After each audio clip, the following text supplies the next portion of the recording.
551 499 919 and afi 0243 33 54 100 eno ene ye numbers a ubetimi ene ye di nkomo bia na wa manone mema ne haw ubetimi asan ene ye edi nkomo through WhatsApp ni nyina no akwanja e ho ma efie drawings CCTV camera installation dear ben anything construction a Palladium properties abusia ma yemfa editorial emrel na medical akacho say you see eno no ye me madwempo ana eniema bia enkofo aka ho asem eno na yegina so ya yede ekasa na enen nso so enkoma yede eba no ebia na wo nim na oko abrochire ene aman ahodo nso so a womo ehunu Africa as bibi foforo dark continent. In fact, omatimi elebo Africa as a dark continent. Now the reason why intia a dark continent no we penibia woyen centroni na wo free ne mamu an wo ba Africa se oba behwe niam ahodo a ewo Africa isan se ono ankasa nso pese obehunu bibi na otimi agidi sampa susu ampa se sei enete into ordinary chiremu of Africa and centroni America na semi ye friend no Morton Stanley na Morton Stanley asamo aka ene say in fact indeed oba Africa no and obehun say no kreni Africa a dark continent ampa one of the largest continent in the whole world Africa.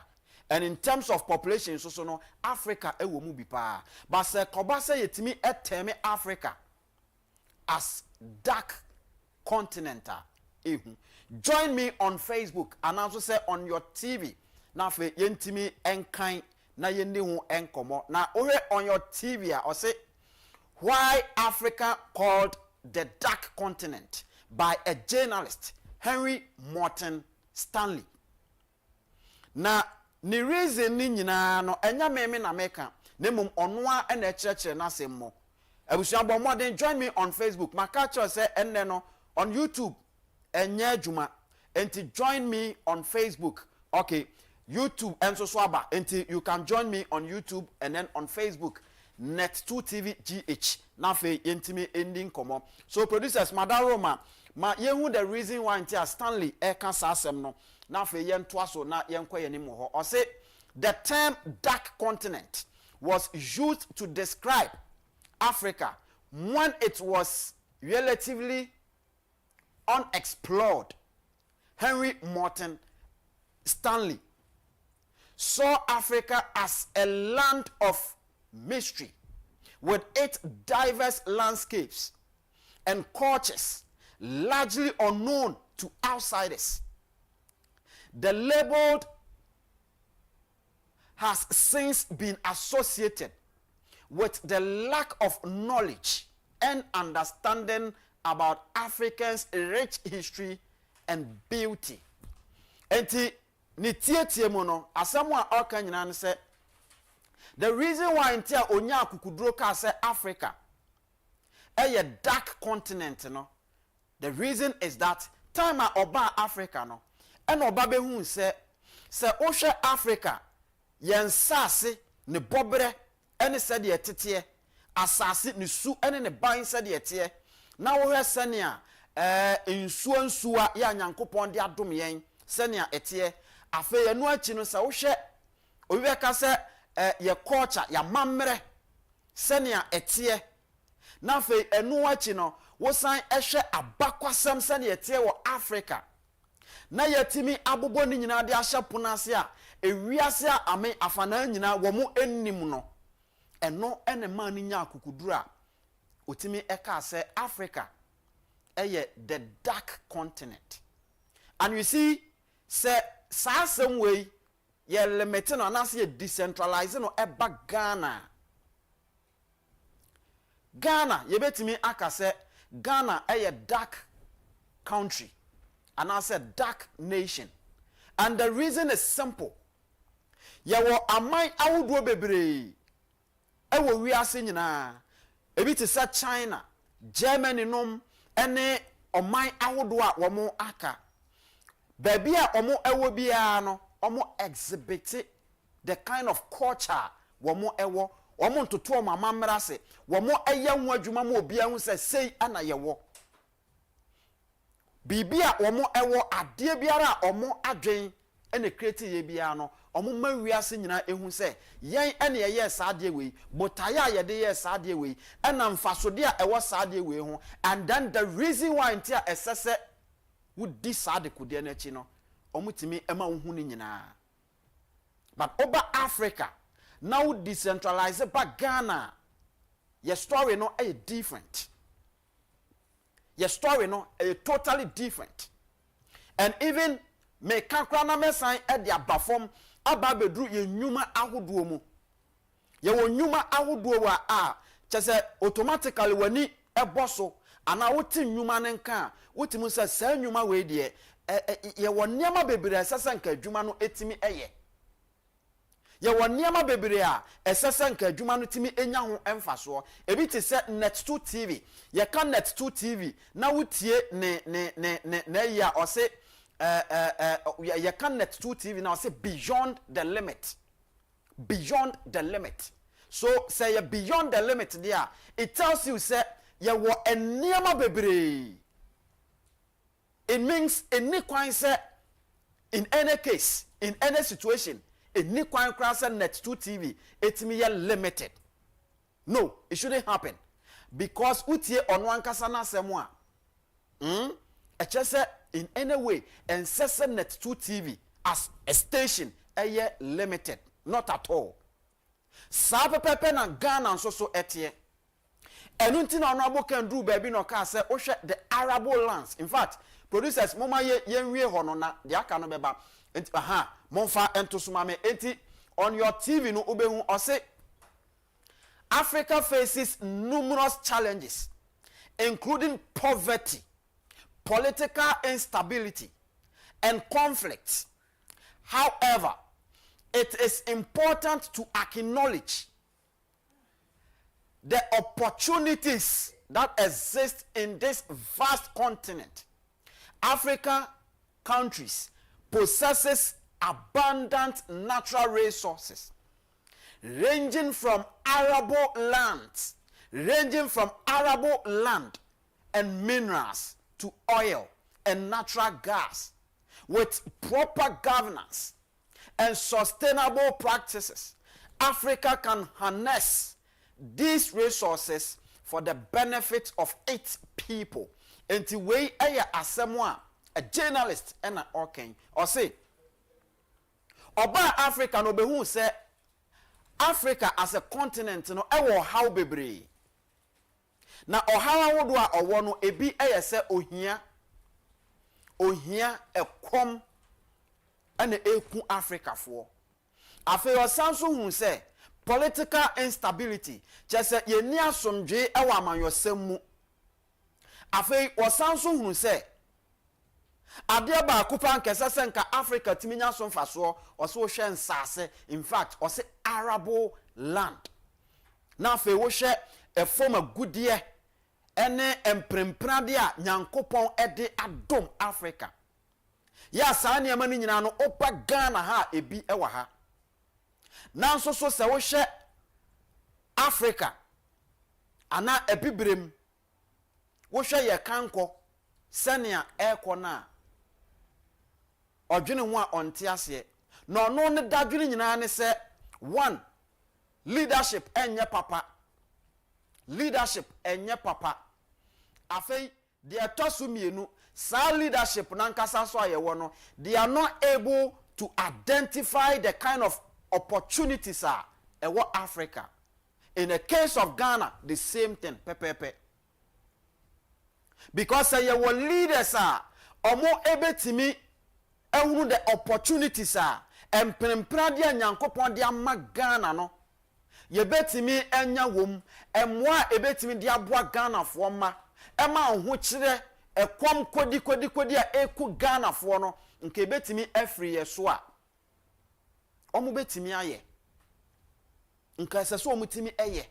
But omuntimi enyeye. And that is the main reason why so be tell Ghana as a dark nation and as a dark country eni kwanse oni no eje achinye. Esan se wonya dark na wote han mu a. There was no way say emprempra de wuntimi emfansesa eniama ewo man mu. There was no way say be ye gold aye wo sabi yentimi mfansesa yetebia na mom rada yen no ye de say ye humum me no ekasa sese ukwa Ghana omaya miamia bebre a ye nyansuo na yanom. And the reason why ntia ye nyansuo enom no e so simple eno ne say ye ne ankasa no ya adwene say ye no opportunities a wo omanum anaso omanum fa so de a ewo mu no say ye be che no equally ana ye de baye ne yie ama wo mu aka nyina nso so anya ho mfaso no ye nye nemom nipa kakra bi be kan gom botom wo mu wia no mo nsamienu no esisi so na wo mu matri ewo soro echem pete a wanya aponchefunu sort ase and eno ne ade a eku Africa eno ne ade a eku Ghana as a nation, and it is about time I say ye ma ye ni bre na ye hu say ye nsase a Nyankopon de ma yen no wanfa ma yen kwa Nyankopon ama yen sansase ne se sabe ye metena so ama ekom ende yen Nyankopon prempra de ma yen no wanfa ma yen wa ma yen gold si yen fa ma mese yen suo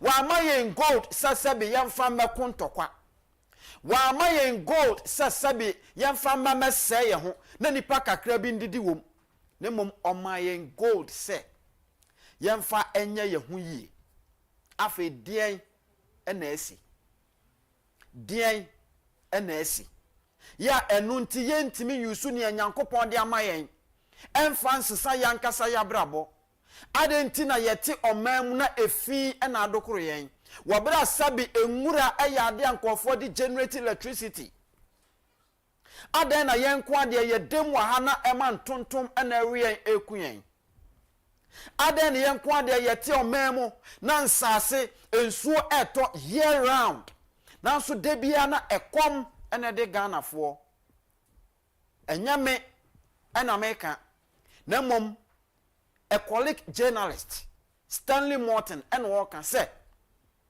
it is because of leadership, poor leadership.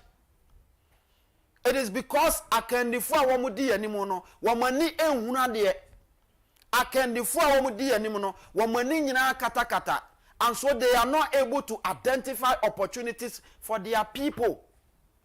Enuntini ohien enuntini okomi enuntini sabe abrabo aye basa ama nipa meka babesi inwumam say when we are able to identify opportunities are yenwuma hodo ebetimi de amayen na se de be ye adwuma enipa ntena adwuma mu enye adwuma mo ho enkyere wo mo. And so anytime we benya a proper leadership no proper leadership quality leadership bia no etimi identify opportunities ebeboa ne nkofo. It is about time eni kwan say yetena ho ye nhwehan ema ne ekoso bia ye mfa ne saa o ma fa ne saa o man ya yetimu no o saa nete ene ye de na momanum there be. There are some people because omanya ni papa amoma manage wo munti no sabe ne na Nyankopon pese ankom beye wa asase so entimi amem especially politicians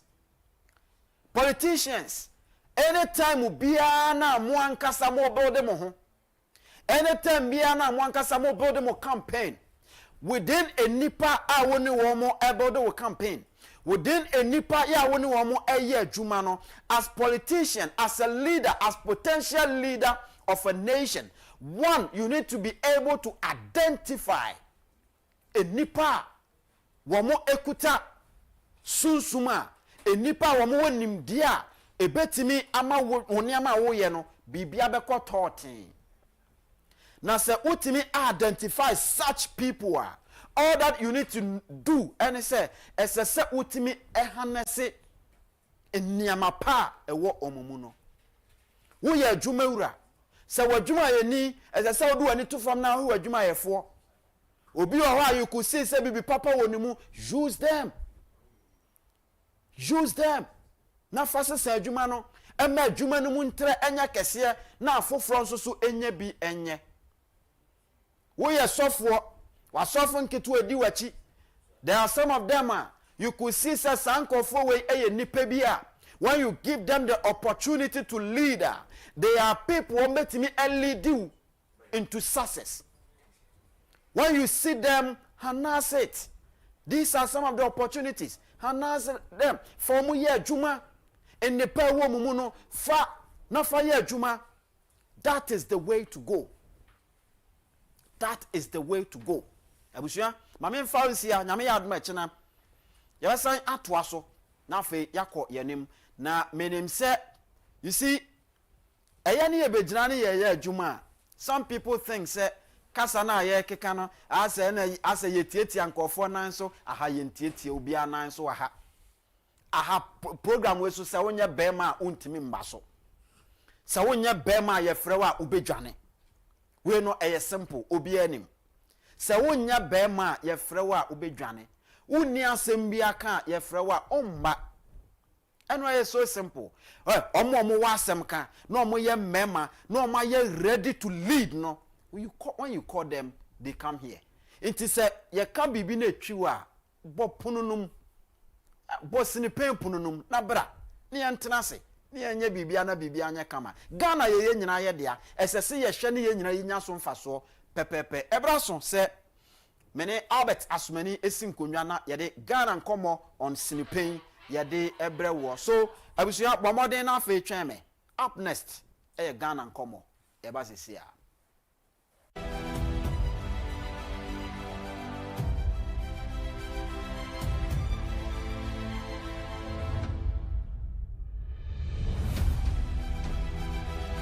for abani we ya ye bobo se wa wen obi gina TV3 so wo ka kire nipa na wo se wo na TV companyimfo no ko dwan mahama wo ka kire nsa abani de kom ne abufuo na to ye sini Pein na za ko na do so ka kire nsa te kom ne abufuo so no so ba no anye de kom ne abufuo be sa to ti ano sini Pein. I'm not what once is the truth me na nwena mo di obia should be rest assured mona say make in Agyapong the truth will always set me free. Sini Pein. We can vote people in and out, personalities, okay? But my dear, what we need to do in this country is to establish a situation where even if it was the devil who should come and sit on top of us in Ghana, by virtue of certain procedures, certain practices, the devil cannot get away with doing whatever he wants. He would necessarily have to do what the people expect of him. Sini Pein. So what they are doing, some of us will not keep quiet. Some of us will not allow you to destroy this party. Sini Pein. Betting tax that they said they have abolished. We never collected betting tax. We never implement the betting tax. So to come and tell Ghanaians that you have abolished something that was not implemented is to deceive the people of Ghana. Sini Pein. Messi yabaji Ghana si. Whether you like it or not, Ghana, for the youth of this country, I'll put my life on the line. Anything that is wrong in society, I will say it. Sini Pein. I noticed that when the finance minister came to present his statement, for the first time after the inauguration, the swearing in, the majority side was heavily populated. Mr. Speaker, that notwithstanding, Mr. Speaker, we have witnessed what we can best describe as an Azan budget. Sini Pein. It's not party mua opesa wono ube yusu processing and be sabotage obi. It will happen. So long as Nyankopon ma ya hoden na e betimi akasa na e wasa platform we no. This we will say it every day to make sure say selfish individuals the minia omo person omo ye niema to please their own selves. Pein. Mo be another no say illegal mining. Pein. Maka and mesa reinforce. Say me reinforce say NDC for and mo illegal mining at this time. Pein.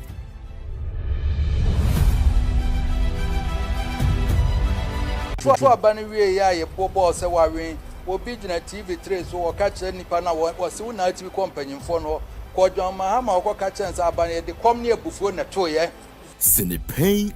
na asa akọ na na do so aka kire nsa te kom ne abufuo so no so ba no anye de kom ne abufuo be sa ato ti ano Pein. I'm not worried. Once is the truth. Me na nwene mo di obia should be rest assured. Mona said make an Agyapong. The truth will always set me free. Pein. We can vote people in and out. Personalities, okay? But my dear, what we need to do in this country is to establish a situation where even if it was the devil who should come and sit on top of us in Ghana, by virtue of certain procedures, certain practices, the devil cannot get away with doing whatever he wants. He would necessarily have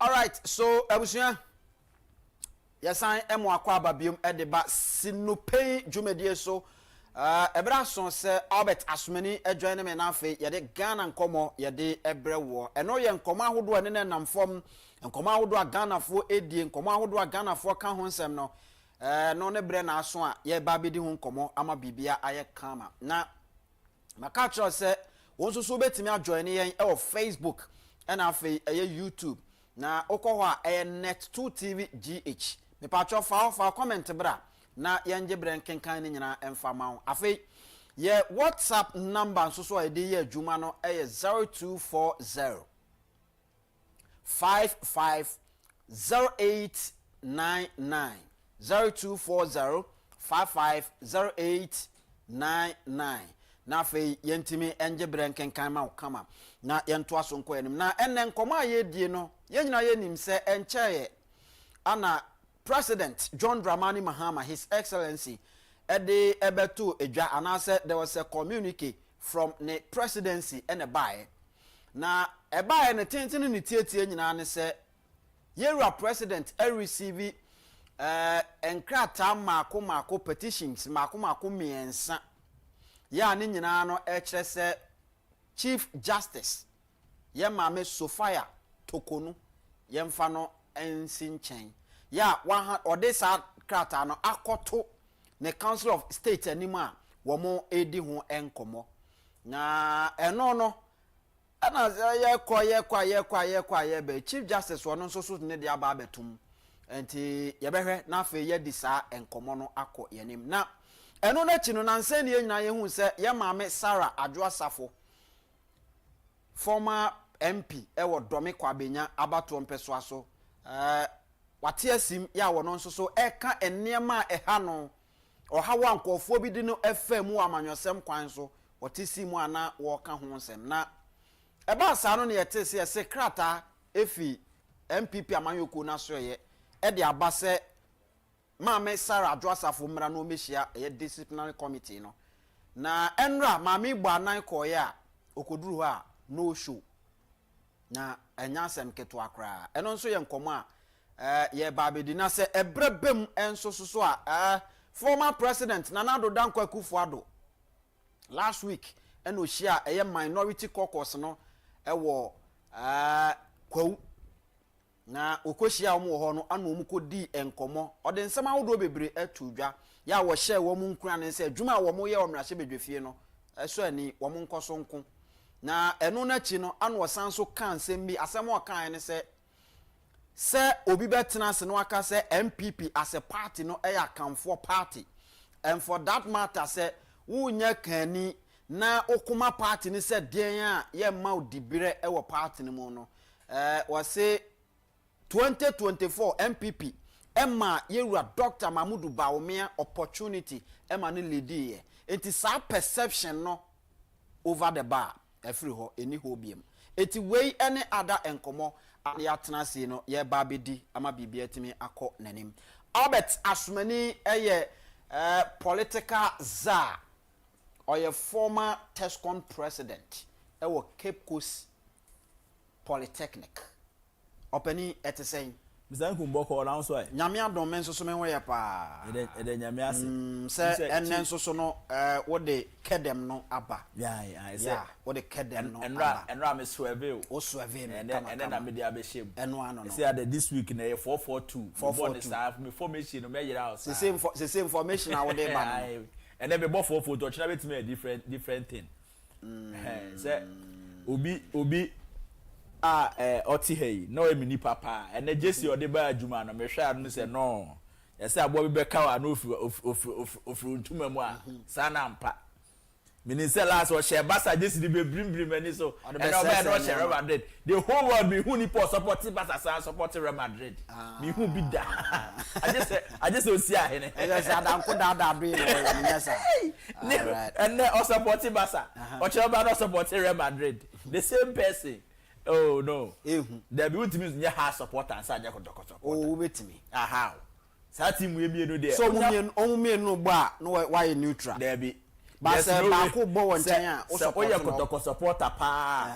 In fact, say has ne obonsam kra bobo support obonsam. E che say wuntimi so nya supporter of MPP and there be that. It is say obi support Real Madrid no say support Barca. But ebia no asesen free ho na we free Barca. How to film o me ehu so film. So that when we are dealing with him, we deal with him as Real Madrid fan. What I say? Because I say obi brim ye so sa na last week go watch Barca and then the Real Madrid aba. Mo man nka ho. I say what Real Madrid on fairness okay o sound for bad ya ne ya de no be share so wow sha enti e bu sha sanya me kan no sorry Chief Justice ni din no e Gertrude Araba Tokonu yes enti sam mum na etie eti Albert Mr. Nkum enkomo e miensa na ma yen hya se mfemfri Chief Justice enkomo no ma yen hya se mfa emfri ho okay say Mr. Nkum yenchia say fie boko de onyame ado opani bi wo aguna so aduro oso opewa sempa sa ho ai omo ye mienu okay Alhaji Has ono baby Has wo bia owo okay ana ba konso ye frɛ no Eja Obra Mr. Obra okay omo pewa sempa eti anytime bia metena se ano omo de ato more power che so omo bie mu a omo tie no e ka ja se me feel omo enti eno ano no Eja Obra woni Alhaji Has se mo amate masom Mr. Nkum ya chia so aduro for na ya omo so omo hwe na 2 ene yo Man FM Ash FM Kumase for ye de nchia na isi ye nana se tutu aba bi o opem so asantemawura ye de nchia esi ni so na bia ka asantema nyina na ya chia Central Region for so through na radio ana omomo hwa ama no ne ene online ni nyina ye chia obia Mr. Nkum say Chief Justice Media ye nyina nimsem say best last month ana President Mahama edebetu dwa say we receive 3 petitions omunyina say yenyi Chief Justice emfi ho na yenyina anim say the constitution no article 146 na eka no say e base be Chief Justice kwan SSC fa so eyi no efi ho no constitution no I declare nti so receive 3 petitions no odikan de call Council of State ho. And after that, on my Chief Justice 10 days say onfa and responded them say 10 days and rather so ye nti nyame adom na chief justice nso a submitting a response kama e de akoma President John Dramani Mahama nti afei na ya ba behwe baby a esusuan e de board ho no befa na me when it comes to the removal of chief justice no ma hwe constitution say ya mamra na say ye governance no ye three arms. Okay. You were the executive are headed by the president. You were the legislature headed by the speaker of parliament. And you were the judiciary headed by the chief justice. Yeah. Inti ya mamu ebu no sa nkrabata me nsen na omo hwe ye Ghana so. Na me difficulty ba kwa looking at since time this issue happen here no. Amenya has to do with how is so easy for the chief justice to be removed from office. Now me sure na me say because Mr. Nkum wo hwe said ye president say ka say ye pese ye president efi officer e kwan ya say ofa so ana say o pese wo yi o pese wo yi speaker of parliament so e kwan say ofa so. Yeah. Uhwe ni nyina as a chief justice then there yamana yemremre to the sense say like bibia bia no you are able to just kick the chief justice out ma president no so much power to take the chief justice out of office because na me read it uhwe this article 69 and then check kwan ye fast way yi president fi ho in fact a whole process wo hwe article 95 and so na check kwan fast be yi speaker of parliament fi ho and so a whole process but say oba be hwe article 146 na e kwan fast way chief justice fi ho tie or say where the petition is for the removal of chief justice, the president shall, acting in consultation with the Council of State, appoint a committee consisting of 2 justices of the Supreme Court, one of whom shall be appointed chairman by the president, and 3 other persons who are not members of Council of State, nor members of Parliament, nor lawyers. Adiana new. Enti se ene omampani bi wo ho na said the obi ade petition abre president say chief justice fi ho no na isa kapa na so ka kire Council of State for say me saka petition bi asimi ni chief justice fi ho enti me bo mama na ye mo so madwen ye mo sen mind you constitution no emfa enhye bia anto president so say Council of State betimi stop it president for removing.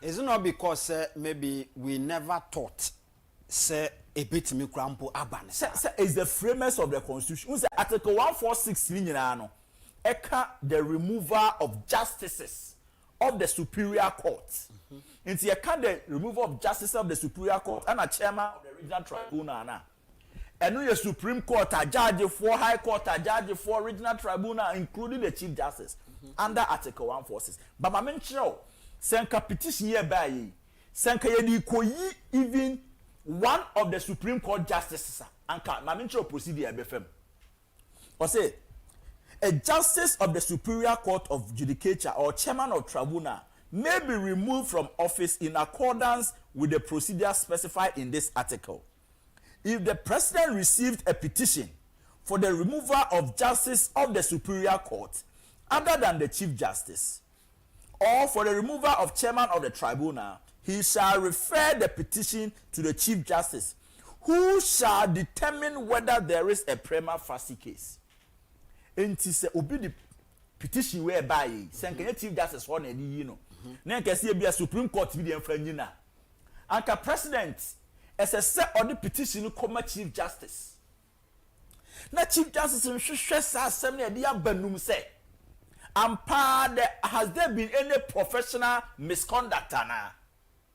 That's the prima facie case na ye kan wasem no. Say ebia nipa na misconducting ho in the line of the duty ana. It was say where the Chief Justice decide there is a prima facie case, he shall set up a committee consisting of 3 judges of the Superior Court or chairman of the Regional Tribunal or both appointed by the Judicial Council and 2 other persons who are not members of Council of State nor members of Parliament nor lawyers who shall be appointed by the Chief Justice on the advice of the Council of State. It is a Supreme Court judge back one SSA ye petition we are said that ye at that point you know on fan commercial justice no so on respond you who na say who say ABC dia ya kafa papa hu e de na bay assembly wom why boni bi and sampona you go further to set up that committee. That is when what me establish a prima facie. Also, the committee appointed under clause 4 of this article shall investigate the complaint and shall make recommendations to the Chief Justice, who shall forward them to the President. What I say? Until when no crown removal of just one Supreme Court judge no crown, a whole process. But what happens to the Chief Justice? Also, when the petition is for the removal of the Chief Justice, the President shall, in acting in consultation with the Council of State, appoint a committee. It's about Chief Justice, then there is the easiest one to do. Chief Justice that is the the point. Yes. Meaning why the framers of the Constitution in their own wisdom put this thing like that. And as we see the pain so man you know oh, let me say minim how say because of man you too big because nim before on say a trust your constitution. Oh, your constitution almost Rollins can say dwumfo nyina. Oh no, but who say the 1992 constitution has stood the test of time. Me ma me untimi ntworo. Say you share 1992 constitution aye adwuma over 33 years in it. Okay. Nti aye constitution say in the history of Ghana no, that has been the longest constitution Ghana atimi e de aye adwuma pa. Nti minim say any fast wo because all can say by the mere receipt of petition you know, president ntimi the petition e hwe oje ya it is a consulting Council of State na osisa or consulting Council of State ni wie pa then the president will appoint a committee ono ani pem. yes, whether you establish a prima facie case or not, you have to appoint a committee. Enti constitution angasa so no asa a president no nti ubekọ na sa committee no obi a woni na anya asem bi pen na bia on na all chair committee na wa hwe de be enti ohwa na just a Chief Justice no da bia ote ho a onye safe enti say president any Council of State no at a point antimi an truncate ade no na o man timi anka say no petition wo set committee wo ho anye ye na o man stop na then it becomes the easiest way of removing one head of the arm of government. And so ubetime sini Pein say sa tokro no na bia NDC as amanyoku President John Dramani Mahama edaw ma no ehunti ompeso mo fa hopi. In fact there's a video time President Mahama a campaign to become the president. Yeah. He criticized our judiciary system. And what can say enema betimi aye pa this a change Chief Justice. I don't know if production was have you dan come bomb obi ate before election. Enti no enya menwanwa said this is well orchestrated move to remove the Chief Justice by the NDC. Because one uko Honorable Sam George ni Facebook page ene ensemwa or trophy Chief Justice ho. Me sure say na university no what say Honorable Afenyo Markins he read a lot of them to him. Yeah. And this Chief Justice has received bashing from NDC every day and night before they even came to power. Etianya me wan say na obi e dey an agenda say at the moment President Mahama Bebano, they will write a petition and remove the being so ana omasem omonso e canon so no in a way it could be through say omontia say asembia ebeba I mean legally obehwe na akwa against NDC as om bibia kwa entom ene you see one thing I may pese obia oye Ghana ni a oti Ghana ha and na onye Ghana oye Ghana ni po onti Ghana ha hu ni say ye my politicians ne kwan a minu mienu ene minu otifi ohwe ne adwadifo anam krom no politicians no on be ma we abọ we tiri so how cases e court no court ye various court nationwide less than 2% and a year political what you say less than 2% of the cases e court every day and a political interest but your politicians because who say Ghana no we are too partisan enti say obi say be koni nsɛmfo bi kra na because oya MPP ni yes ye MPP fo ni nachi okompokro no pa because oya NDC ni na NDC fo di nachi eto de asɛm ko court na say court no hwɛ no wadi nsɛmfo ampa na ebugu ni so a yes ye oya MPP ni ntia se de asɛm ko court na ebugu ni so oya NDC yes oya NDC ni ntia but bisa ho say the ordinary Ghanaian and how are this judiciary are standing behind Ghanaian? Me say the only credible arm of government in this country are Ghana for the freedom to work freely. Here the judiciary, because the executive has failed woefully. The judiciary, the legislature has failed woefully. But when it comes to the judiciary, because Nipanim say, or sorry. Ebu kwasia osori bo wura ofiesia na samra ne kan ya bi ko gina mra no a ontumi nyina entinu all the time no obi a di boni kwa na otete because of parliamentarian ontete because of minister bio otete because ye de ko gina court ahwe obukwa dem and that is our savior. The judiciary is the savior of this country.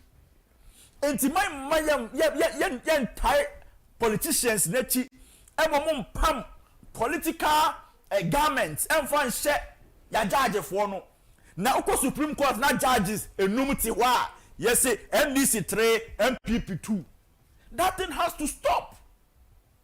Oh but your politicians no ahu say Ghana for ye kwa so dem yes be yi offering kra na ye ka say offering ya ye ba be yi ye de kwa koya decision ba ko betima ka tro so wo bo ade nam ko na MPP for de nam ko ye ana say dem ko NDC ye the politics ni kra say wura ya sorry aye wo MPP asofo ene NDC asofo e wo krom ha mo ya na ye time nti se sign the kwose judiciary ni konwa na ama adwuma wo krom ha na ye din nti say it doesn't matter who took the case to court.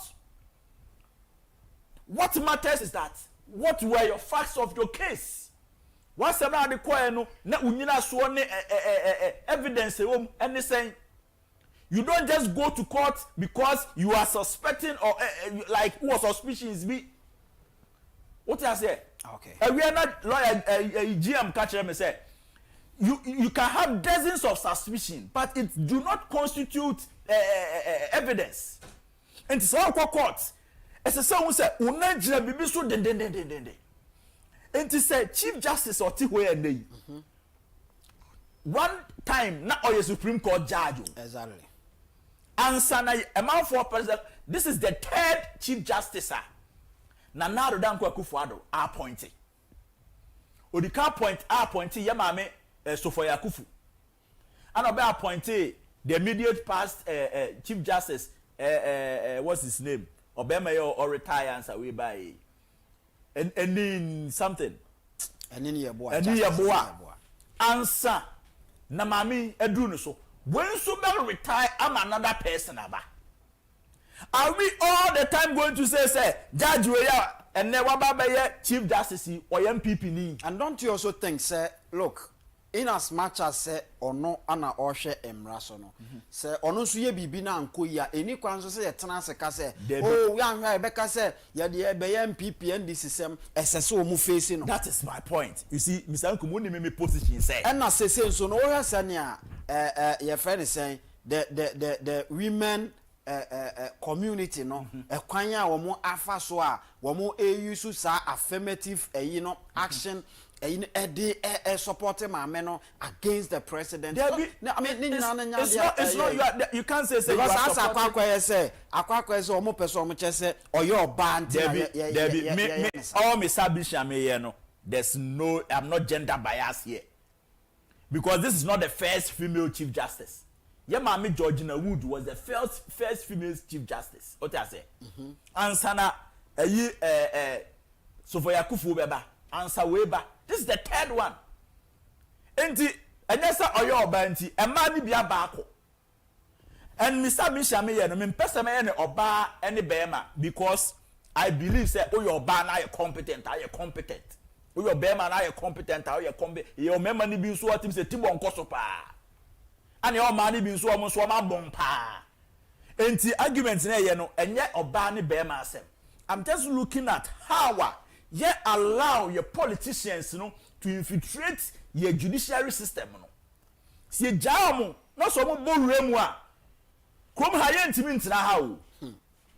Enti enkofo esese obia ye circumspect ni hu se enega na ye ti ya sumdwe a ye nya ye kwa ye baya ye timi utimi ede ye ti ha ya be ko fie na eho eye bokoyi eye because emra bi ye adwuma en sa amra no omo exercise emra no ene ye the judiciary na medical can say your cases acquire various courts in a day all the 16 regions no the other political interest less than 2%.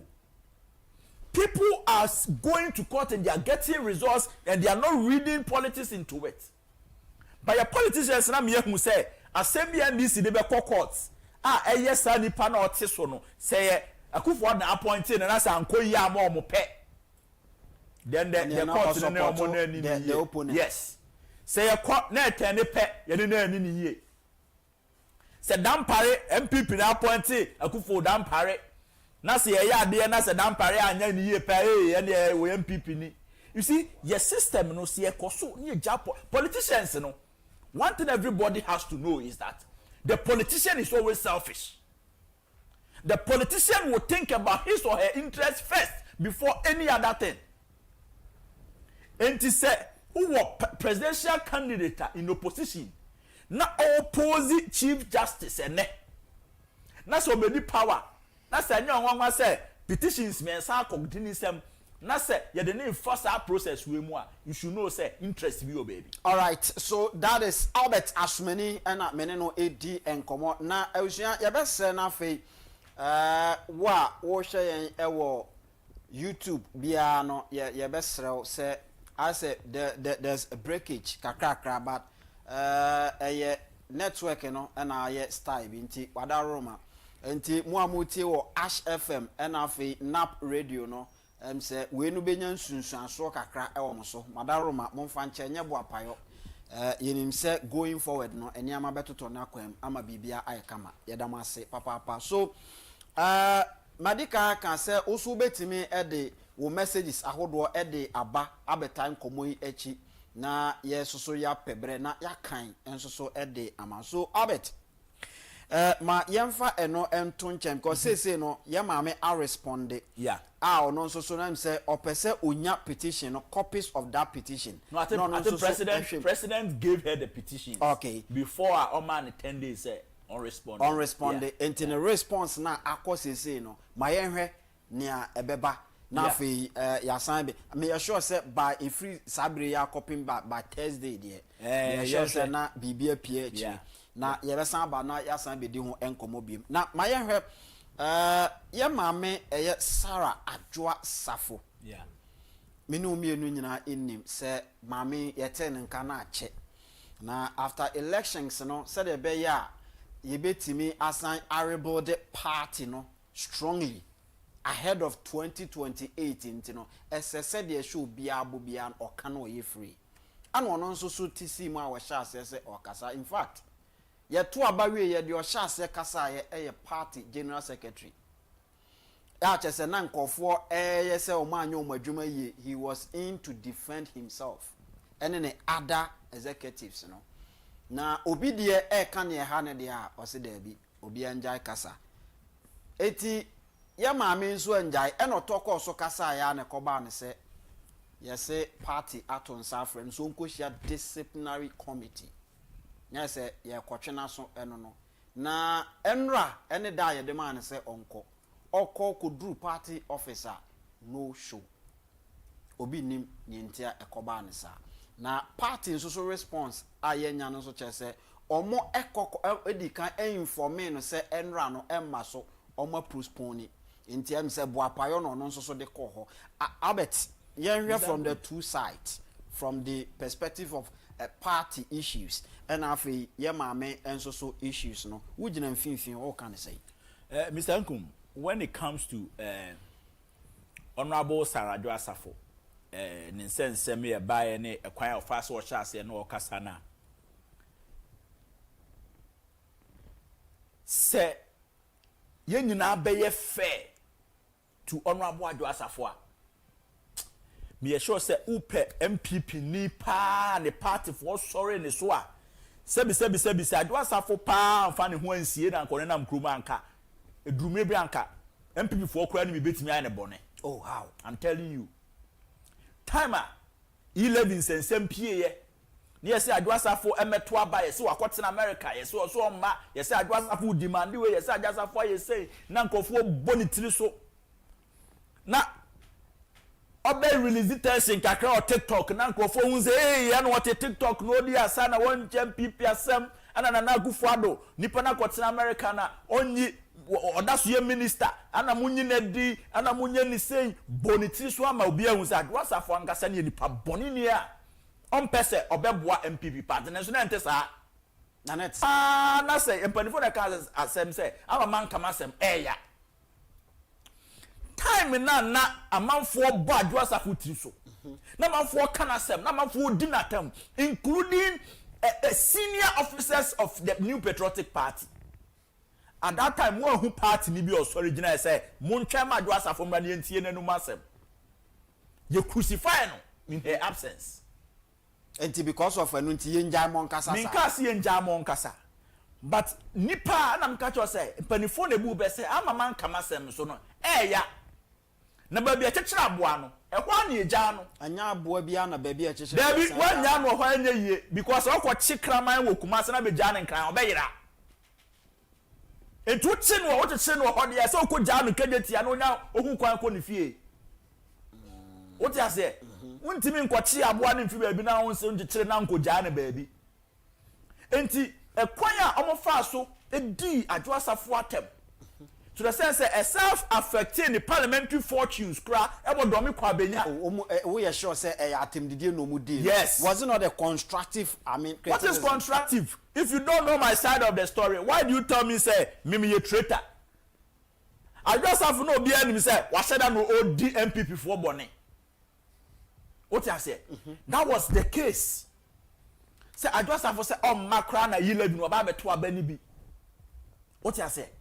But sana nipa no so wo ni domestic issue a sebi krom ha obi ani ho ye politician na ne bada owo mpaso a owu a obeka se MPP hu donti no me bangu na den na no so ameka ne from dan kwani buzia no me so mo tie party enam president akufo-addo so ebesi the last person of MPP nipa ba ko mra bontie me kan kire me se ne bewu na se MPP da ha obeja ne bana mu na wu no akofa MPP ana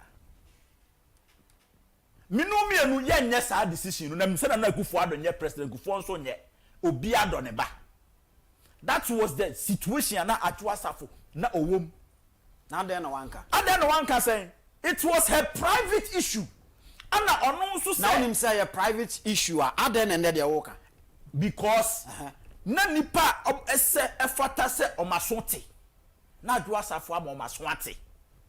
I'm not holding brief for her, but from ensema ye nyina etifi na num no or see the majority leader then honorable Chairman Sabonsu was aware of which all parliamentarians or leader and Chairman Sabonsu.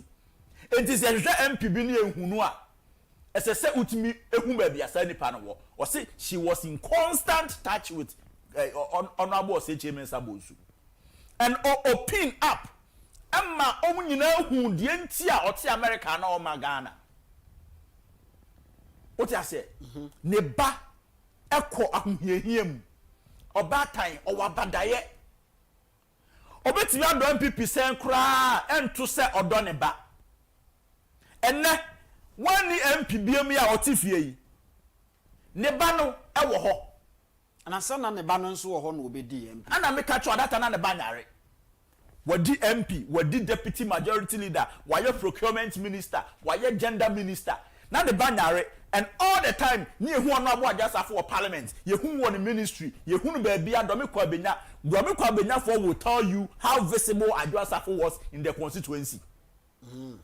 I'm telling you domi kwa benya for na ajasa for your darling girl onye MP na oja ne constituency to her enenam. It was around that period and onya that issue of which on me about Ghana nyina amane but in penifo na di say o masonte because it did but then you here yes so pa no krom ha what I say and na Joseph ni din asay in MPP circle ni din ya den say ni din asay because the way so pa na me say e ka ho and na man Lucy the seat wo do me kwa benya because on a normal day Joseph hu ni asem no there's no way Ankama Akufo Junior e be win primaries no but so ka say eyi a party timi gina wachi you see obi a bibi nti watimi agya party adwuma kra akotena ba bia se ebia wo protect wo ma yeti ase but ni nyina mu no party san gina nachi e ma ne san ko contest party nyina nachi party gina nachi zen na se ka party na ka party ne betimi ama no communicate say ebia bibi ba ko mienu miensanti no ye ma wo nko bi party no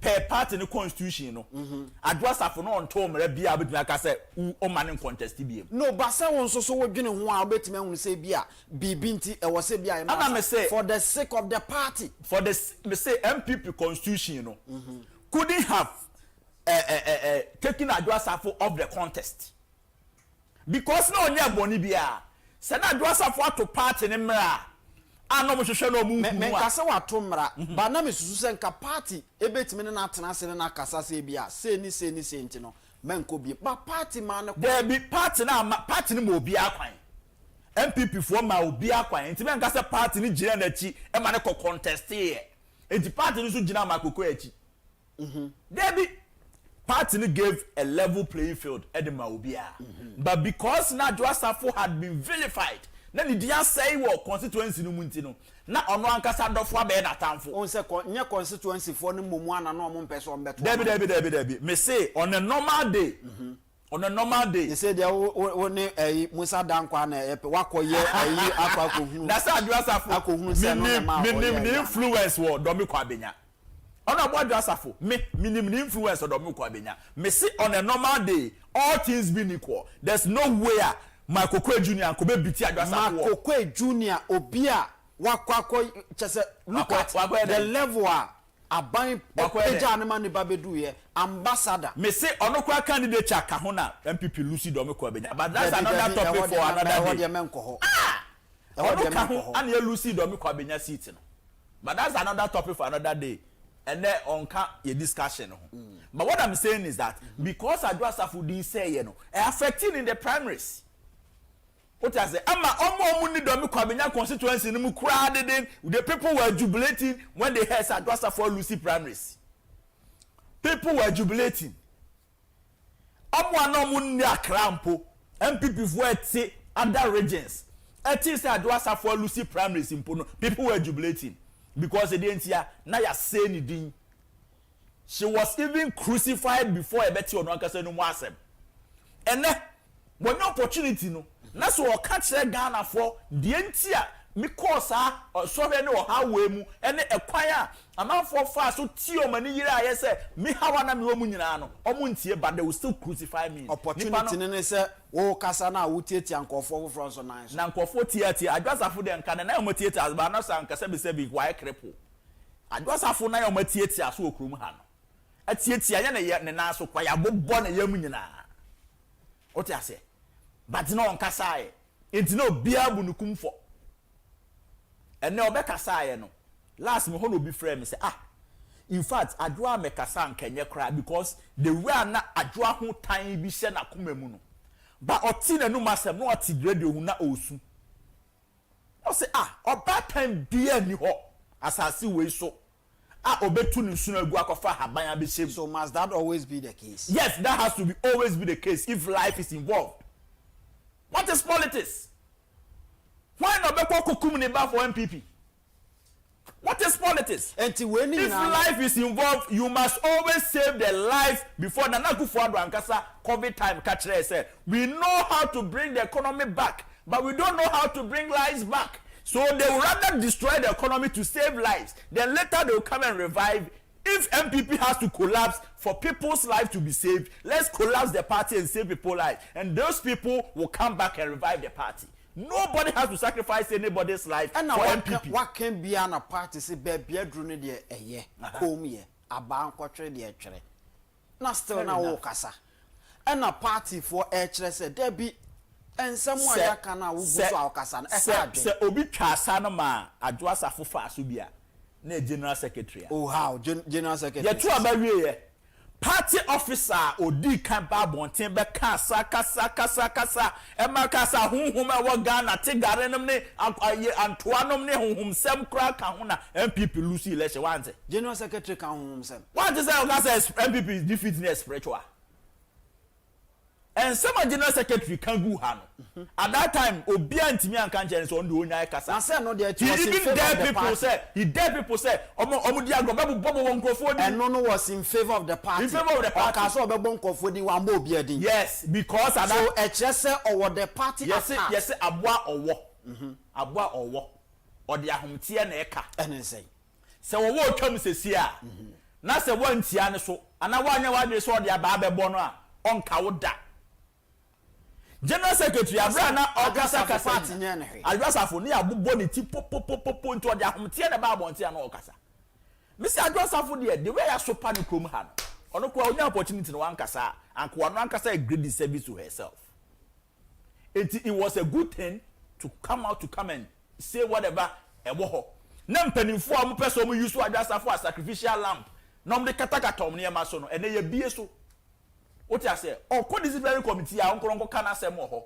Next time MPP for mamma obia emfo obi hu tan ene obi hu abufuo emma me say Adwasafo se nyame amboa no nyame amboa Adwasafo ana the MPP for kana ho asem no ene sa abufuo na hye nkofo se Adwashe da sabotage party na anko bi committee na bibi ewukuro nti adan na party invite before disciplinary committee now the same party assign amount information say you postpone meeting no and then you still come to the party. There be no there no pair ono Adwasafo no oy lawyer yes lawyer for there on best obetina fie no te ka say wa ama also wan receive any official communication from the party it's as a lawyer no onim emra kwan no otutu ana monko ho se yesi memra ne meko na makwa akotie asema ye be ka kire me oni na lawyer for ene adofo mu di na chi ko ho nyina ko pie mu ho answer and ye ka kire ne say ya send no message ade na oba answer hold the back and forth whether she had proud notification or not no the good thing is that o show up amaso yes ya postpone ade no see na die indefinitely da ombeto sa friend me sure say obeko because I don't think say Adwasafo through any committee be any. And so which it is about time as I said party ma ankasa kra no for now no say the general secretary kan no back and forth na yado so be of course me to me ni say party are there no e party for na e but edru baby wo na se ensem hye nkrofo so na se wa man nkrofo so anka o masemo a hey ubeka asem na kan because the asem na hye nipa na bonti no ubeka o see you mate obeko fie no no onte said ya chema wontumi so ahyase enti no me to me no ense se obeka sa atra so ama na kwa affect party no ne party ni fortunes but there are certain people so a ohwa omaye niam bia se wa mie so ama nipa hu a da bia no wo nso be nipa bonini anasa obeka kasa de na sese wo ye no nso anye ese obi esu na go obi ehu because obi en ho nso obetimi ache obi achi adi bone na aba nipa ni ma be sere now de ye kode ma na unu amekon. All right, so and also Albert Asmani and Amiguso amene no edi nkomo ewa ha maka say onso so betimi de o messages ahodo no de afa 0245 0240 sorry 0240 550899 eho na odo WhatsApp messages no ebefa na sabato ba yetimi akan ni nyina ama fabra ntem na yetimi akan ama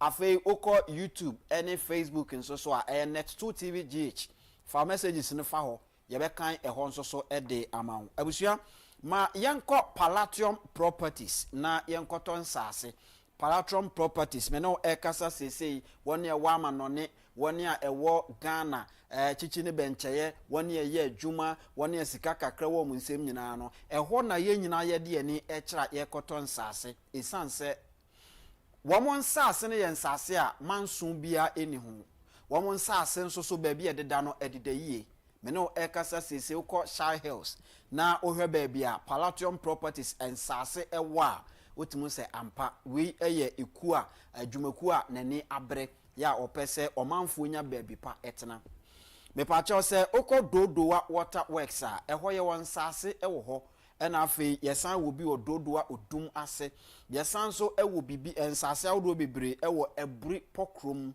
ena afi Shy Hills eho sese me no ka se yensase ni nyina no ye promotion Shy Hills nsase eye 20,000 Ghana cedis me pacho bo modern say ubetimi atua 5,000 and above ye de asase ne be mawo amwa asase aye adwuma ne ya spread na watua ne nkakra e de amaye ebia na wo sifie wa ho den apem ba bia duru no to nsa frɛ Palladium Properties na ye meto aso ensi enwie mawo na ye wi aya spread ama watua ne nkakra said ye na manone eye Palladium Properties pe ene ye wa ha woni aka ne de minnim obi a menko ho nkoto bibi na ekena do ho asem abreme mintimi nka adano ye bie phone lines na nkofo nsasensem ye nka asase o nanso eno ana no ma shaase o mode eba ekire de danger e won sase ho bomodin se obem wasum adwewo Palladium Properties bema on sase ya eno no wontimi enya ho ohaw bia se oye bibia efa adansie ho ya ekoba ne se bia drawings na wope se yenye eye quantity survey emfama yen ho wasase kese afi se yenye survey and mapping works ni nyina no ye beye ede amao eye CCTV installations ye ema wutifie ana babia wo bia no ufie utimi hwe ni nyina e wo mobile phone so Palladium Properties ye bo adwuma pa ye mpene ye Freya na fe ye ne wo ending komo na bibia enye kama ewo eye 0551 499 919 0554 0551 sorry 499 919 na fe yenin komo afi obetimi so asan frɛ 0243 354100 na fe one Palladium Properties indi enkomo. So Albert, back to you. Last week former president His Excellency Nana Addo Dankwa Akufo-Addo eto nsafrɛ minority caucus in parliament. Yeah. Ema womukoko shiaye ewo kwawu ekodi enkomo ahodo de fa party no na eho no kan say because Dr. Mahmoud Bawumia was given the chance to lead the party in 2024 you know, that perception a dankofo enum e ka say MPP amanyokuo no eye akanfo edea entinya de a ukuhu ede ma party no na wonya kani a yebe ma akwan mu walidi no o se ni nyina no akwa etu akotwere ba bia etwere na sese de baby abre aldo no esese party for eyere omho ekeka ne mabom na ye konkoden na 2028 yeko ekoje an obi enkofo kase na former president kra no we no obemu beye den isan se yenim se ye to abadema former president John Agyapong Kufo ewiye no owiye otnase ejai nchihya ka nyina ma party fo ankasa etimi ya ebedu na obi se asena na do san pese osanya tumi biem ewo party no control elections ahodo a ebeba party ni mu nyina woni san kofo ya adwene minim se woni wo mu nya adwene arena well bisa me question now answer oh sa fachen exactly who say me I always tell you say politicians there politics no more ye no enye asori no mo ko enye enkwanji bi no mo ko hwehwe e wo politics aha obi o politics mu bia awo ne vision or ne botai say bintia or ye politics aha na said the worker no ye to abawie ye no I think that this is the first time parliamentarians aka after time yes son is so from 137 BC 88 no and party mpanimfo a omo kan bi ewomu MPP mu no omo ko hia as abusuan baako ekodi party ne ho nkomo ewo Rock City na ne botai ni nyina ne say minority no koyo mo workshop na mpanimfo nso ekobo mo chidom na omo ko reflect how to rebuild and come strongly in 2028 to win the 2028 election. Em say nka eno de anka ene kwanso ano. Say who win election, who lose election. Na abra obe lose no, onkote na. Oko restrategize na wo plan na wo make sure say niam bia anko yie no wo de toto na kwan mu na wasamba. Now talking about Nana Akufo-Addo say okoshia and I think say he is the immediate past president of Ghana. And you can't MPP asem more. There's nobody in Ghana, and I say nobody in MPP, our election experience than Nana Akufo-Addo.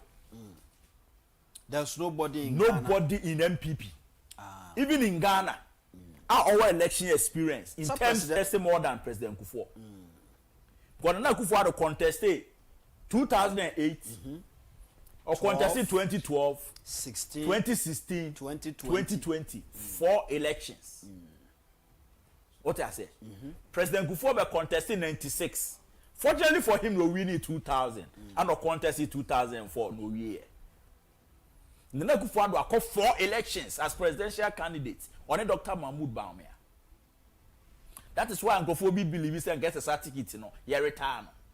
Say the retired President Akufo ne Aliu Mahama no kese retired President Akufo-Addo so ne Bawumia but yenhwe Nana Akufo-Addo de ya making internet say open people say ana person obedi president there nanka unsign kokromotie ho enkobopo okay kokromotie na kwa Nana Akufo-Addo ko say ya President Akufo de ye nyina nim say wa kwa homgiem for over 16 years in here odi mampani ode to ho from 2008 our kwa humjiem na President Akufo ni su ene ne ban no Nana Akufo-Addo de enyepe mu se obia ne sede opese okrakra ne ho ne sede oye ne neoma na that speculation say Nana Akufo-Addo pese obenya tumi ewo party num na oye in fact if that is how he is thinking now I'll just plead with him. Penifo say obema beye bi enso wa meye ni nyina na mo penifo so na bu be say opani ni hwe kra no owa abache esan say oba ya che okay enti say wo opani ti say na Akufo-Addo nso e wo fie a untumi nko take decision na say wo ko dwen party ho a untwa ninja enti na fe na FSS say we den wo to nsan so frɛ no na mu nyina mo tena se na mo dwendwen party ne ho na no nso ni nyansa emu do a ode beboa ama currently minority aban omatimi enso ede ayadwuma amanfo asem omo ka ne se wo hwe just recently menu mienu nyina betena ha ya na ye din komo concerning nhwehwemu a Musa Dankwa info analytics global info analytics ede aba ya wo mo che se in terms of Nanado Dankwa akufo-addo nkwa contribution to party no opposition okono enko yes 68%. And so therefore say for him to release the party no as a senka otwene ho kakra de beye me dene say ankasa nhyiamu sei no ankomahia no obia timhwe no yonko anim no ka che ne say role we ya play Mr. President anko yie say omo hwe Nanado anim ka sa asem ne aside de hwe Nanado anim no de sese ye ka kire party penny bia abra ye wa ban mu no ye hu se na ne nioma bia anko yie no se ye ka kire no what you say because there cannot be or the saying peace without justice party na akwaku okodi nkugu a emodu in the history of Ghana e bin see that what you say enti se to abasei na ulusu boom hwe MPP the way MPP are climb here in fact Nana Akufo-Addo the first time or contested as presidential candidate ewo Ghana ha he scored 49% in 2008 but what did we see enti anya de a eya konokra for MPP to even boast of this results niwu enti so mkohia sen a ehyiamu no ye papa na de befi mu aba no ne asem no se mkohia na se mu nyina mo antumi anhwe mo yonko anim na mo anka nkyerɛ mo na nkofo ne na mba ho keka se na Akufo-Addo no ye sei ana na oyere sei ana osisei ana ye sei ana osisei na mo ntumi nka nkyerɛ no no nso ngine mfom so ntum na omfa experience no mfa moamo a na se be ne katakata so momu aso a na se o se o ma me ewu na aso ada ade be chi na be kɔ na mpesi enu se o ho aso be fa adi what you say enti se obia timi ka say this time around no a rebuilding process and rebuilding no ye rebuilding na empuma bia o ye renovation wo fi a aye week ni ye tutu fi ho na de fofra se ho ya wa dan ho plaster painti party edikan issue communicate se ma obia enkasa biom na nti se ye rebuilding no na afi na wo kɔhwe obia ni ma ka no kre there be say party ni say ma ye discuss issues no wa bonten Rock City omukohia yi sebi na nye public place a ye de PA system esi wo say o ma fo metie ya asem ne ye hyedam enti edam ho ne de ese otimi se kyerɛkyerɛ wunu anim na aka kyerɛ ne say masa saa ne ma ni we a wo ye na anko yie irrespective and then ofere dia na say wa kɔ doctor ho pompa bo moto amu yina me hwɛ na me fa don tawe so no wa kan ese moto aso mi say wa ofere a say ebe don so na apai and at this time, this is the time we want to see MPP for me bolder. Mutimi ekani penny masem. Tell na Akufo-Addo wa ban mu no. Na nkofo ka kra ombenya dinti. Minister bi, CEO bi, osuro yede makɔhyɛ ha bosome kakraba efie mekɔka papa ya asɛm no oyimadi a na me ye ne den enti nkrɔfo ye ano mo ti hɔ ene de abana babu akɔgye agu. Yes, I rebuild ya. Na say all the same attitude. Na de koye. Na say yes anko 2028. Am kwa ko hwe agu biem. Enti SSA obia timi ehwe ni mu no oka. But coming to say Nana Akufo-Addo pese onya power be no the control party ni I don't think so. I don't think so. But say if that is so then he should also know say why be eye. Enti na me ka say bema be ye bi so anye ni nyina. He cannot control MPP forever. So far as we as former president there, so one still our person involved. Nobody can stop Nana Akufo-Addo.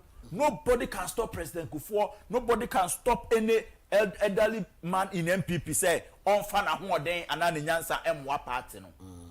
But say deliberate say obehye chire abeha process na party ne be san go through biemu no. Na wono abenya influence there sanya ye hu say ordinary government machinery ni nyina support nipa baako emre bi atwe enti se sadia I don't think the people and I say the members of MPP no will do that aha enti all the time no they say MPP for no ehwe ne say Nana Akufo-Addo wuntimi nyini mfi party no enu and from 2008 ebesi enne no Nana Akufo-Addo ana meka say wako 4 presidential elections what you say enti say wako 4 presidential elections no na say wako fia experience there wagada bi 8 years in opposition 8 years in government obetimi a kire de owo mu nyina enti onfa sa nim de eni momu emeboa but say obesan ede tactics be ram to still try and control the party them and sure say omo party nko be makwa because this is a party ma wo makwan say masa enne awa watimi aka say nipa no ewo one aka say nipa no wako elections echen obia in the MPP party and so therefore so no nim de mu feel say still nipa we necessary de ne ko ana osimesi ana obenti necessary de ne kwa how would you challenge Nana Akufo-Addo sebi no oye obi oye Democrat Nana Akufo-Addo edi MP for Ewabuakwa South for 3 terms obe contest a presidential candidate for 2 times ewo position and nyame ya do mo be win president wako 2 times into 8 years in opposition as presidential candidate 12 years as member of parliament 8 years as president of Ghana o kan nyina abomu a no doubt but all I'm saying say a few we March 29 Nana Akufo-Addo enya 81 years he should be now be building and crofo on nature say part in the future no enya Nana Akufo-Addo so MPP's future is not on any mpanimfo bi e wo party nim say de here on mpanimfo ni say ni ye omadwen no munyansa omode bet tete emabru na eba no but not to say you be control party no because the future of the party has shifted from them yes the future is not on damn mpanimfo oga say last time I catch you say the next 5-10 years no MPP parliamentarians ebenya any even presidential candidates no ubenya test conform na ebe occupy positions that's to tell say you grooming people because omo general secretary one time was a youth organizer for Ashanti region don't forget yes Nana Boache was a TESCOM president Samia Oku was a youth organizer now he's a member of parliament he's a TESCOM member Salam Munyina TESCOM members TESCOM products yes enti usha mu nyina na mabunu no mu grow into the party enti say if ye wo mabunu a omu grow into the party a yentimi fa party ni so future enhye sebi enkwakran sem because mpanifo bu be say empani to sa ekodi mabunu diem na se empani ni to nsan they should allow it to no nsa okay yentimi kodi mabunu diem na mabunu nso etimi fa because don't mind you mabunu e ba they very smart very intelligent very energetic they can handle any issues just the omuhiane guidance from mpanifo na omo so betimi dia guide omo na omo timi dia ye part na adwuma na I'm telling you say the future of MPP is very very very bright. All right enti mene Albert Asumani and yetin konwa so on Pein dwumedie so ya yedi nkomo ababedu sabiri ebra so se onso a wa bontene ebra so se onso a wutie dwumedie no ebra so se wa wuti television akiri nso so no ye bie phone lines no na afi wode ebem na o contribution nso so no welcome enti ubetimi afre lines no na afi yetimi edi nkomo 0240 550899 0240 550899 utimi efre eba na afi yaje onso so adwenkyere na ansa na abeba no make sure say TV na wo hwe radio na wo ti a ma volume no enko form na afi tie wo ho e phone so na nkomo no enye pepepe. Hello, good afternoon. Afternoon. Pein. You can't send it here. All right, opening within baby are free na yentie. Your friend will be because I have not seen good. All right, kobi yentie. Pacho programming when I didn't know I too much. Please. I don't get it. Edian I too much. And I do dinner over program too much. There are issues I bet you might discuss a boa. Now you get some maybe please let's be nice. Officer, too much, and I say because you see, we should not Honestly, also let people to come and set any unwarranted agenda here. Yeti hano, ye kana nado asem, party asem aba. Obi anfa na nado nto apaso say ye dinatem. Mame Komra. You should set the record straight. Hello, good afternoon. Hello. Hello, good afternoon. Afternoon. Nyame adom ye ho ye sino Pein. Mention me a man to be with a specific condition. All right, mpacho you. Yes, to Patra and Pepper Mechanism.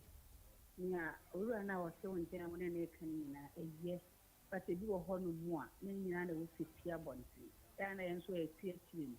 I just a point more, and yet you mean what come will be a near a caution. But the best stress a year. That I had children as a giant because a party month, and I say, dear, maybe how no, but just for the mum wanna be a year being ye, my anchor. All right, yeah, that's it. Papa pass also etimi de wode aba. Also betimi afre 0240550899. Na also waba dwumadi ni so. Hello, good afternoon.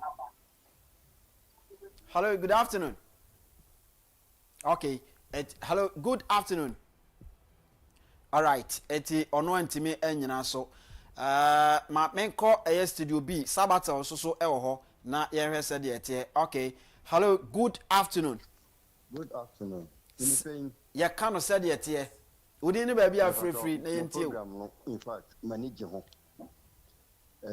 me ya juma awia bia me wia me ho be hye dem because said the be ya metwe monka ya that's it and say me pamcho sebe babia NPP adru no eya sumdwie na ye nyina ye pe se de be ya party no ebe ye yie na be ye fe na be ya kono se de be ya de kwadwama so a enkofo beto empanifo se se be okafra o wi ofo ansa no awe wonsa NDC for ye enkofo bi a atre to fom krampo be record de ato ho no wo china bi wafa e de ye campaign de tiawo ene me course no eye ya me amene wo kasa imiye communicator e wa amasaman enema bibre koso a bra se me kase me kachire wo a anhwa wo chine bi osoma me se me nkotena information center ponye campaign amenko nenso upanifo so openi a obre yesremo ba bia niema ne kono empani amfantefo ka bibi se chere kumuyawo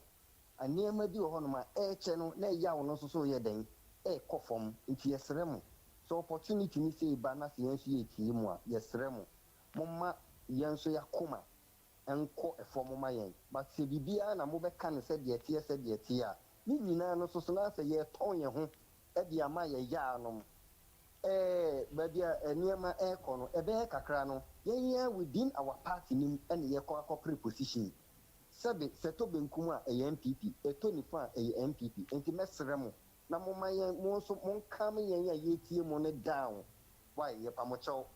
All right, yen so ye da se papa ye da se nyankopon hira bebre wo so waka de wasene Pein eno no enti ma yenko yenim also betimi edo de aba na afi ya toa so akọ yenim na ya sorry so. Hello, good afternoon. Hello, good afternoon. Sino Pein Pein ya kano senia etie udamase mechiamo na ewia nyere na membo mabaso nese ni hu obi oye MPP ni a tunu hache MPP na mani aji na akobane se oti se da muti radio so amuye discussion wadama ma wonne no nkosoro kakra wadama ya dasi na said the motivated so am patcho sa fide ye motivated so am discussion see na ma many agipa but ade ba kwa mesre on say ye nyina ye ka unity and radio stations and TV stations are you a monitor. A friend saying net 2 and then unto many movement and radio stations and TV stations are because a dear. But you could hear or now I said, ye cassette ye presenters on various radio stations no because of say be a way support to candidate we support to candidate to any cassette ye maintain this yes fine you support to be any campaign money panel support no but I say ye preach say ye friends and cabo near ba near sign a cassette address no dear in a messer will be brave messer will be mummy no I'm to many game or more very nice friends and guys more discussions so no money in a task mukama but I didn't know who could hear that stations that yes supposed to be cassette yamo you has almost some cassette friends and a bimo. You best says I didn't see bit me then in your opportunity to other stations, so I can't ask a nature of you best me say ye preach unity, no yaman embra has and reflected. See, who so be a yes, I didn't be a cassa and chain for concerns. I deal with empha unity in your day. Emma. Means champagne company for no, yan say on cassette your home. On she almost said, Omoko party, young and none of Mokoshia or friends saying, Sa hotel, ye hotel, you will say. Rock City. Money come on, master. Fine, if you are with the panic trim. Okay. To me, the mother said the cacra, madam. Let's someone who says, sir, a friend and worst of a friend abusing was in Yaman and Bra from the cassette here. A friend say, young money. All right. Yen so yeah that's it, papa. But on our discussions, I don't think say yakasa etia obia anti wadaroma. Yen so yate yate na supem. Yade beye adwuma enso so ma menko studio B na afei sabato aye ready ho na messages ahodo an nsaka na obapa etisei nyame adom me ho bibia ye kama on bibia ye kama all right yete anyina ye du hu nkomonti ye sore pe bibia nso be sore fine right and then me try na short mate enu anu na me yanko anim okay say and me fa messages kakra e wo YouTube enko a na ba afo akoto. Please, my people, forgive Madam Daku Ellen. Nana Bafuakoto say, Ken, no votes. In Ken we trust, more fire. Kofi Manuel, God bless every employee at Kencity Media. You guys are shaping the nation beyond the limits. Hashtag Sinuping. All Games Channel, I am watching you from Worcester, Massachusetts. Daddy Rahman say, "Therefore, why should they forgive that Ellen? Such a woman was contesting for national position in the party." Ebenezer, dear Mr. Inkum, you are the man of the year. Sinupin program is my favorite. Kennedy is coming to be the next president of Ghana, coming 2028 live. From Manassas, Virginia. One senior watch the message, no. Also, trolling capital letters. Or shout no any ambre. I was seeing Pein on to say. Daddy Rahman, whether some people in the party like it or not, Honorable Ken is all that we want. And also, as seeing Pein am I. Daddy Rahman now say. Again, Sinupin should address the Member of Parliament for Menshia about his current comments. The current comments need to mean shada new. And on the koka ho asem sisi a e de asem bantu de. Okay. The lecture theater GH Sinupin, I'm watching you live from Achimoda. Sir Prince Adolfo of Odan France Tech. And then they were free WhatsApp about how. Kwabna Gentle, good morning. Watching you live from Canada, Montreal. Morning. Morning. The lecture theater GH Sinupin, a country called Ghana. Hey, we have fertile land, yet we import food. We have abundant gravel and sand, yet we can't construct our roads. I'm Sir Prince from Odan. Okay. On a time editorial. Yeah, editorial. No crepa so no can. No crepa. OS5 TV, the most educative afternoon show in Ghana. Sinupin full of facts, more fire. On also so they are or they are buying. The lecture theater GH now say a country with abundant timber, yet our school children don't have enough furniture for studies. We have enough human resources, yet our country cannot develop due to corruption. Say Prince Adolfo or the few or Diana or Canadian. Say Obi ayam from Soa. Na wa yam from so netia no o kasa de say adwebre. Na nia wa yam from so ne de. O ya na ewura fi say oye na wanka obesan ye bi. Obeye bi. Nti wo kana no say next time me ntimi nya bi because wo ya de beba no osuro. Wasi ni paying 3 times on kwanta tene ni abre. Holiness TV. Good afternoon, Sinupain. Good afternoon, Sinupain crew. In fact, you guys are doing great work for Mother Ghana. This is the best political show in the afternoon. Alex Benfo, don't forgive that Madam Daku. She doesn't respect Kra. It's please give us a break. Where time address for a Honorable Agyapong, Mr. Albert Ekanasem, who say me be in video be ba out na or san nteno na or dey ka ho ase. Odwene bebre so duru ba bia say we really obayare a one ne ndama de enchi. Sometimes the pressure on you. You have no idea. People don't know your issues and they want to prescribe solutions for you. When you go through, then you know how it feels. Yes. Sabina Akon. When NPP won majority in Parliament in 2021, where was Wontumi and some of the NPP leaders, it took Honorable Ken to pay chairman of Fomena before the Honorable Joe Wise to join NPP MPs. No, and Honorable Joas, Honorable Andrew Siama. Oh, okay. Fomena MP, no. Yeah. The then independent candidate for Fomena. Yes. And yet Honorable Joe Wise, Honorable Andrew Siama. Okay, yes, the current second deputy speaker of Parliament. Sabata, my main message bako ewaha and twaso or say hello, good afternoon, please. Adwa Safo was the cause of MPP defeat in Dome Kwabenya. She teamed up with the NDC candidate. Thank you from Ruby Tema. Na Mwangwa say Ruby no over Tema.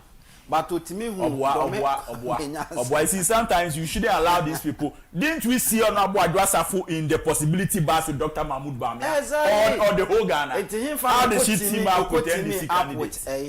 What you see tonight for two actually? Mode adene beswa. Sabata mi enko WhatsApp so and obefa be miensa bi na yento asonko ye ni mo. Ana be WhatsApp dem wo ba ko pe na okay na mi. Ignore the Manchester South MP. Ken is winning for shaggy reasons. I also so they are abanon. Okay. Nte ba ko pe na WhatsApp. Na the ba ko ye who say please tell Untumi boys to I know yet. Previous ones. Oh, okay. All right. Enti ma yanto aso na yanko yanim. Enti yade esi Albert. Mema osema mienu wahu. Yeah. Sema mienu kra be so de. Eh, there be mama baako. Okay. Mama baako ne yanko. Mr. Nkum. Me pacho we there me pese I want to appeal to people. Na me nka say your programming. Ye ni adwin pobia tachire say ye beka opani bia ho asem boni bia anase ye bedi obi atem Nana Danko akufo-addo waye the leader of MPP na meka from 2008 ibesi ene enye ye ne ye betwe na akufo-addo abo so okay ye nka asem boni mfa no ho ye ntimi mpo ndi na tem se party asemba na se obidin be piem na ye kan anana akufo-addo dey asem ye kan fa na ho on the minority caucus ko hia ene Dr. Baumia no abo kan nom ne MPP mpanifo bebre na ko hia na ye discuss sa asemi obi beseti agenda bi se ye de na ado abetena ha kan asem ase ya kan na ado asema asem boni be na ye kan fa se ono na dwene a wa bo no po an se ono o ti na ado bi pa se ye de na ado meanwhile ehu yan kan asem boni bi anfa na ho ohun ye eye issues aba ana yedi hu nkomo ana asem no so untumi nka umbo nipedin enti ebesre ye ni adwenboni bia MPP no eda yakoma so said the dawa akoma so no ye nyina ye MPP asem ye pe Ghana asem na ne titiru pa no se ye pe Ghana asem che MPP and as obia hu Ghana is always the agenda. Okay, you see there is agenda Ghana the aka nyina no bebe akire. Okay, what you say it is here if Ghana first bibia ye ka Ghana asem bia na de ese ye ka it is ye be ka Ghana asem na MPP bi wremu a ye be ka ye ka Ghana asem na NDC bi wremu a ye be ka I don't know obia shouldn't take offense. Okay. But other than that ye da obia say program no so no say dem ko for can say almost share no mutie na da ma so mo koso na ye nyina ye nyambom ye ko na anko yi a omo nsi ni Pein kan train na ye nso ye ntie na next time no ye fan kwan ya ye be fa so eno no ye chechere Ghana enti we su free Alhaji House nchen o say hello Mr. Nkum, this program is more powerful, keep it up, thank you from Swedro enti eno nso eno no na abusia ye be da mu nyina mu ase se mutimi ehwe adwumadie no san tie ye de ema yen na ansana me sorry no me dofo baako ma me wish no ne eye ne birthday ye frɛw eye Jeffat Aboaje dodo na abɔ emrane efrɛw Jeff Billions wo achim aboabo Kwame odi ahenkan ekromu e wona awo abrante baabia wo bia no Nyankopɔn enkan ho na ɔma wani so ade hunu nyina no emrem happy birthday yada mu nyina mu ase mu amutie yen ewo Oman 107.1 FM so mu amutie yen wo Ash FM Kumase ne Mpatem mu amuso mutie yen ewo Nap Radio mu nyina yada mu ase afei okwa manone enso so a Amansan Radio ehon so so eboae osan etie yen enso so ewo Sources Radio UK afei san so so na Kent Jesse Radio enso so USA utie yen wo ho afei wo san so etie yen ewo ehwe yen ewo Jerry's TV enso so ewo USA yada mu nyina nso so ase papa afei Palladium Properties wono nso so yada na se oso yasene onso so a wo hwe etie yen na afei o contribute ye wa utimi frɛ ye wa wantimi amfrɛ nso so no yada mu nyina ase ye frɛ me Anthony Kofi Nkum Daddy Mr. Nkum nyame ya adoma echena ye besan so ehia biem sinu Pein ye kano senia etie